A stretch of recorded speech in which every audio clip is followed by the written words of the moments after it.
आग बराबर फेंक रहा था सूरज धरती वालों पर। तपती जमी पर लू के बगुले खाक उड़ाते फिरते थे। नहर किनारे उजड़े उजड़े पेड़ खड़े थे खेजड़ी के, जिन पर धूप हंसा करती है वैसे उनके साए थे। एक चरवाहा भेड़े लेकर जिनके नीचे बैठा था, सर पर मेला साफा था और हाथ में कुल्हाड़ी थी। चलते चलते चरवाहे से मैंने इतना पूछ लिया, ए भेड़ों के रखवाले, क्या लोग यहाँ के दाना हैं? क्या ये सच है यहाँ का हाकिम नेक बहुत और आदिल है? सर को झपका कर धुंधली आंखों वाला धीमे से बोला, बादल कम कम आते हैं और बारिश कब से रूठी है। नहरें बंद पड़ी है जब से सारी धरती सूखी है। कुछ सालों से खेजड़ी पर भी फलियां कम ही लगती है।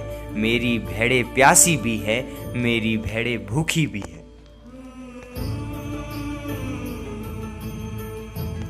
पूछा मैंने उससे, तुम कौन हो? मुझसे कहा, देवासी हूँ मैं। मेरी कौम में देवताओं का वास होता है।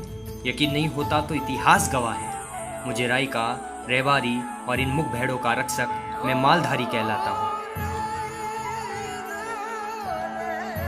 जब ये बिजली जहरीली नागिन की तरह जीभ निकाल मानो डसने को आकुल हो, तब भी मैं लेकर वीर मामा का आसरा, बिना बिस्तर बिना तिरपाल, घर से होते बेघर, पैरों को पेट में डालकर बनाकर भेड़ का सिराना, बस इस उम्मीद में सोता हूँ कि ये वक्त भी कट जाएगा। मन करता है कि बेच दूं रेवड़, आखिर कितने हम यूं ही बेमौत मरेंगे खुली और आज़ाद फिजा में। पर मेरे परिवार की चाह में चाहकर भी कुछ नहीं कर सकता। याद आ जाते हैं मेरे पुरखे, जिन्होंने इन भेड़ों को लक्ष्मी माना, जिन्होंने इन मुक्त जानवरों को परिवार माना। उनको किस तरह सौंप दूं, आखिर किस तरह सौंप दूं किसी गैरों के हाथों में? तब जाग जाता है मेरा ज़मीर। बस फिर छोटे महरे और गैपर की मुस्कान ले आती है मेरे चेहरे पर नूर। हमारे लिए तो अब ऊपर वादा ही सरकार है। मेरी कौम कितनी मेहनत कश है, बस एक फलसफे में बयां कर देता हूँ।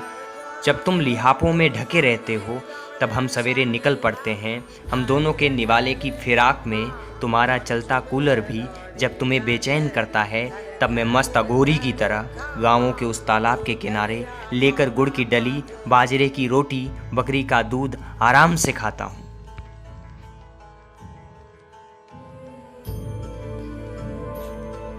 कहा मुझसे, अब उम्मीद नहीं रही किसी से, ये भला क्या खाक हमदर्द बनेंगे?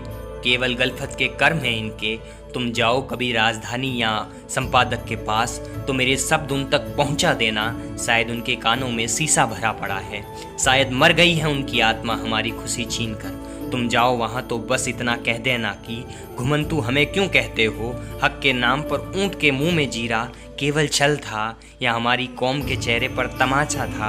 अपने मटमैले बालों में हाथ फेरता हुआ आकाश की ओर देखता हुआ आंसू पोंछ रहा था, अपने रेवड़ को तालाब की ओर बढ़ा रहा था। ये मेहनत कश बेताज बादशाह, क्योंकि ताज तो पहले से सरकार ने छीन लिया था, उसका भोटिया कुत्ता मुड़ मुड़ कर देख रहा था। शायद मुझे या मेरे आंखों के आंसू को उसकी बात मेरे तो जहन में समा गई थी, पर सरकार के नहीं, सरकारी नौकरशाही के चाल ढाल पर व्यंग्य करता ओझल हो गया वो रेवड़ का रखवाला।